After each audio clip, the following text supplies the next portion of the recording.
Hi guys, আপনারা দেখতে পাচ্ছেন প্রতিদিনের মতো আজকেও আমার কবুতর।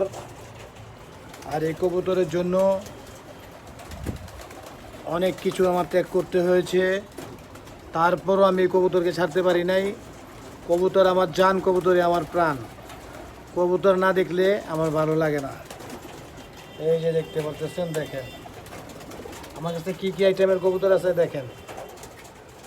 যদিও সব নামে নাই। আয় আয় আয় আয় আয় আয় আয় আয় আয় আয়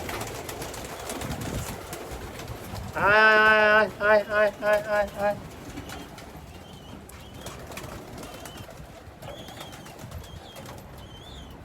যে বল রেসার